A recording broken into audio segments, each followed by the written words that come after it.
The synonym of affection is first question is one is right answer hobo love. Fill in the blanks with correct form of verb to complete the following sentence. He could not complete his homework properly. A is right answer. Question number 3. Complete the following English proverb. And dash a day keeps the doctor away. Right answer is B.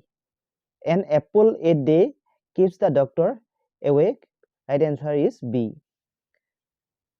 Question number 4. What is the opposite gender of bride? The opposite gender of bride, right answer is garam. Brideor opposite word to hoise garam. What is the past tense of drive? Driver past tense to hoise drove. A drove to শুদ্ধ উত্তৰ হ'ব. Question number 6. Complete the following sentence using correct preposition. She has been waiting since C number to শুদ্ধ হ'ব 5 o'clock. She has been waiting since 5 o'clock. C number to শুদ্ধ হ'ব. 7 number to হৈছে what a group of lions. Lionor এটা গ্ৰুপক কি বুলি কোৱা হয়? শুদ্ধ উত্তৰ হ'ব pride. D to শুদ্ধ হ'ব. 8 number question. A person who cuts and sells meat is called. এজন মানুহ যিয়ে মাংস কাটে আৰু বিক্ৰী কৰে তেওঁক কোৱা হয় বাচ্চাৰ. B-U-T-C-H বাচ্চাৰ. B is correct. B number to শুদ্ধ হ'ব. Which one of the following is correct? তলৰ কোনটো শুদ্ধ হ'ব? A horse nice. C is correct. 10 নম্বৰটো হৈছে question number 10. What is the house of dog called? কুকুৰৰ ঘৰক কি বুলি কোৱা হয়? কুকুৰৰ ঘৰটো kennel বুলি কোৱা হয়. D is correct. 10 নম্বৰটো হেতু. 11 নম্বৰ question. সৰল কৰা আৰু শুদ্ধ উত্তৰটো বাছি উলিওৱা. এটো কাটাকাটি কৰিলে এনে ধৰ কাটাকাটি কৰা হল মই কাটাকাটি কৰি চালো. শুদ্ধ উত্তৰটো হ'ব B 1/2 দুভাগৰ একটো শুদ্ধ হ'ব 11 নম্বৰ প্ৰশ্ন.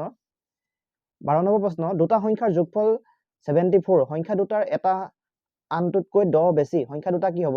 ইয়াৰ শুদ্ধ উত্তৰটো হ'ব D 32 আৰু 42. D টো শুদ্ধ উত্তৰ হ'ব. 13 নম্বৰ প্ৰশ্ন. এটা আয়তক্ষেত্ৰৰ পৰিসীমা 13 সেন্টিমিটাৰ আৰু প্ৰস্থ 2 সমষ্টি 4/3 সেন্টিমিটাৰ। ইয়াৰ দৈৰ্ঘ্য কিমান? ইয়াৰ শুদ্ধ উত্তৰটো হ'ব B 3 সমষ্টি 4/3। B টো শুদ্ধ উত্তৰ হ'ব 13 নম্বৰ। 14 নম্বৰ প্ৰশ্ন। এটা সমকোণী ত্ৰিভুজৰ কৰ্ণ আৰু এটা বাহুৰ দৈৰ্ঘ্য ক্ৰমে 5 সেন্টিমিটাৰ আৰু 3 সেন্টিমিটাৰ হলে আনটো বাহুৰ দৈৰ্ঘ্য কিমান? ইয়াৰ শুদ্ধ উত্তৰটো হ'ব এটা বাহুৰ যেতিয়া কৰ্ণ 5 সেন্টিমিটাৰ হয় আৰু এটা বাহুৰ দিশ 3 সেন্টিমিটাৰ হয় তেতিয়া শুদ্ধ উত্তৰটো হ'ব C 4 সেন্টিমিটাৰ। 15 নম্বৰ প্ৰশ্ন। 2028ক কি ক্ষুদ্ৰতম সংখ্যাৰে পূৰণ কৰিলে এটা পূৰ্ণ বৰ্গ সংখ্যা পোৱা যাব? এইটো শুদ্ধ উত্তৰ হ'ব B হ'ব 3 question number 3। 16 নম্বৰটো হৈছে যোৱা বছৰ এখন স্কুটাৰ মূল্য 34,000 টকা আছিল আৰু এই বছৰ ই 20% বাঢ়িলে। বৰ্তমান ইয়াৰ মূল্য কিমান হ'ব? বৰ্তমান ইয়াৰ মূল্য শুদ্ধ উত্তৰটো হ'ব 40,800। C নম্বৰটো শুদ্ধ উত্তৰ। 17 নম্বৰ প্ৰশ্ন। এই 17 নম্বৰ প্ৰশ্নটো একেবাৰে উজুৰ দিছিলে। -3 divided 3 whole to the power m plus 1 into -3 whole to the power 5 equal to -3 whole to the power 7। ইয়াৰ এই ঘাতগিটা যোগ কৰিব লাগে 5ৰ লগত 1 যোগ কৰিলে 6 হয়। 6ৰ লগত কি যোগ কৰিলে 7 ওলাব? এইটো 1। এইটো শুদ্ধ উত্তৰ।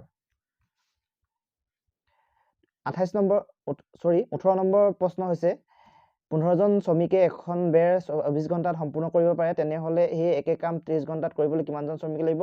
ইয়াৰ শুদ্ধ উত্তৰ হৈছে 24। B নম্বৰ শুদ্ধ উত্তৰ। 19 নম্বৰ। এখন বিশেষ কাপোৰ 5 মিটাৰৰ দাম 210 টকা হলে সেই একেখন কাপোৰৰ 13 মিটাৰ দাম কিমান হ'ব? ইয়াৰ শুদ্ধ উত্তৰ হ'ব C 546। 20 নম্বৰ প্ৰশ্ন।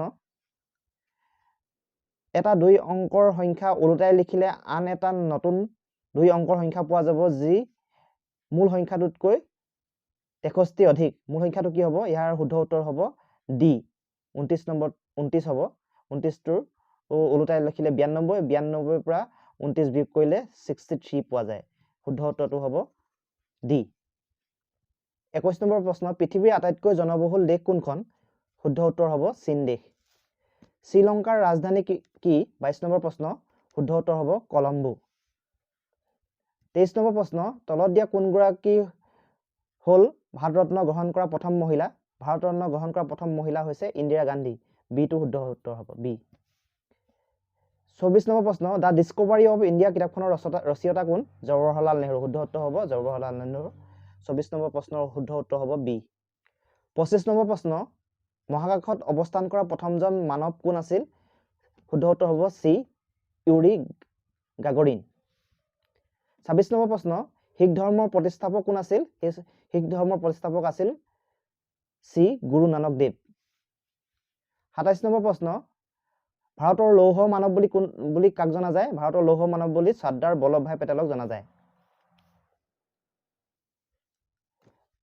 ভাৰতত শিক্ষক দিৱস কেতিয়া উদযাপন কৰা হয় ভাৰতত শিক্ষক দিৱস 5 ছেপ্টেম্বৰ তাৰিখে উদযাপন কৰা হয় এটোতো সকলোৱে জানে আৰু শিক্ষক দিৱস 5 ছেপ্টেম্বৰ তাৰিখে উদযাপন কৰা হয় বুলি তলত দিয়া কোনজন নেতা ভাৰতৰ ৰাষ্ট্ৰপতি নাছিল ভাৰতৰ ৰাষ্ট্ৰপতি কোনজন নাছিল বুলি কৈছে হেতু হৈছে উমা ভাৰতী ভাৰতৰ ৰাষ্ট্ৰপতি নাছিল বিশ্ব স্বাস্থ্য সংস্থা ওয়াৰ্ল্ড হেলথ অৰ্গেনাইজেশ্যনৰ মুখ্য কাৰ্যালয় ক'ত আছে যেটো হু বুলি কোৱা হয় WHO হেতু মুখ্য কাৰ্যালয় আছে জেনেভা শুদ্ধ উত্তৰ সি 30 নম্বৰ শুদ্ধ উত্তৰ সি ডেভিছ কাপ তলত দিয়া কোনবিধ ক্ৰীড়াৰ লগত জড়িত ডেভিছ কাপ কোনবিধ ক্ৰীড়াৰ লগত জড়িত হৈছে লন টেনিছ বলৰ লগত ডেভিছ কাপ জড়িত ভাৰতৰ এখন ৰাজ্যৰ মুখ্যমন্ত্ৰী কোনে নিয়োগ কৰে ভাৰতৰ এখন ৰাজ্যৰ মুখ্যমন্ত্ৰীক নিয়োগ কৰে কোৱেশ্চন নাম্বাৰ 32 ওৰ ৰাইট এনসাৰ হ'ব বি এখন ৰাজ্যৰ ৰাজ্যপালে এখন ৰাজ্যৰ মুখ্যমন্ত্ৰীক নিয়োগ কৰে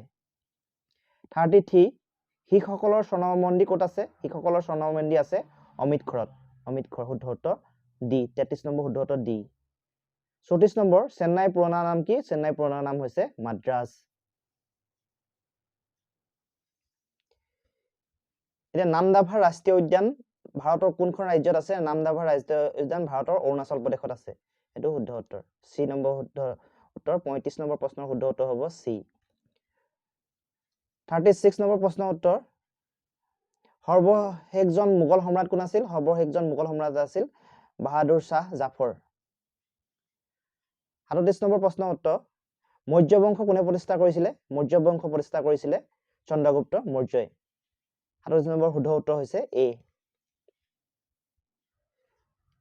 39 নম্বৰ প্ৰশ্ন স্বাধীন ভাৰতৰ প্ৰথম প্ৰধানমন্ত্ৰীজন কোন আছিল তেওঁ হৈছে জৱাহৰলাল নেহৰু এটো একেবাৰে সহজ প্ৰশ্ন 40 নম্বৰ প্ৰশ্ন পানিপথৰ প্ৰথম যুদ্ধত কোনে জয়ী হৈছিল পানিপথৰ প্ৰথম যুদ্ধত জয়ী হৈছিল বাবৰ বি নম্বৰ শুদ্ধ উত্তৰ 41 নম্বৰ প্ৰশ্ন তলত দিয়া কোনটো জীৱাশ্ম ইন্ধন নহয় হৈছে বনস্পতি তেল বাকিবিলাক জীৱাশ্ম ইন্ধন হয় কয়লা পেট্ৰল প্ৰাকৃতিক গেছ জীৱাশ্ম ইন্ধন হয় কিন্তু বনস্পতি তেলটো জীৱাশ্ম ইন্ধন নহয় 42 নম্বৰ প্ৰশ্নত নিম্নলিখিত কোনটো দহন প্ৰক্ৰিয়াৰ বাবে অপৰিহাৰ্য হৈছে অক্সিজেন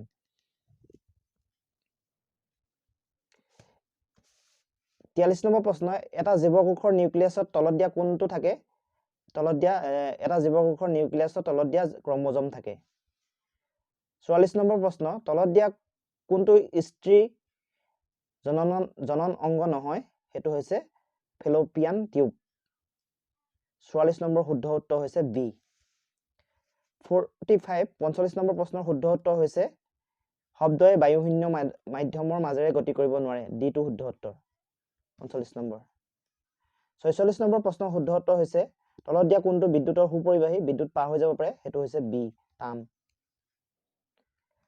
47 নম্বৰ প্ৰশ্ন তলত দিয়া কোনটো মানৱ চক্ষুৰ অংশ নহয় কৰ্নিয়া ৰেটিনা চকুলো লেন্স তাৰ ভিতৰত সি নম্বৰটো শুদ্ধ হৈছে শুদ্ধ উত্তৰ চকুলোটো মানৱ চক্ষুৰ অংশ নহয় তলত দিয়া কোনটো সূৰ্যৰ এটা গ্ৰহ নহয় হেতু হৈছে সাইৰাছ এই নম্বৰ শুদ্ধ উত্তৰ 49 তলত দিয়া কোনটো এটা গ্ৰীন হাউস গেছ কাৰ্বন ডাই অক্সাইড হৈছে গ্ৰীন হাউস গেছ শুদ্ধ উত্তৰ 49 নম্বৰ শুদ্ধ উত্তৰ হৈছে কাৰ্বন ডাই অক্সাইড সি 50 নম্বৰটো হৈছে তলত দিয়া কোনটো এবিধ কৃত্ৰিম হুতা নহয় কৃত্ৰিম হুতা হয় সৰি কৃত্ৰিম সূতা হয় তলত দিয়া কোনটো কৃত্ৰিম সূতা হয় সেইটো হৈছে ৰেয়ন ৰেয়নটো কৃত্ৰিম সূতা হয় 50 নম্বৰ শুদ্ধ উত্তৰ হৈছে এ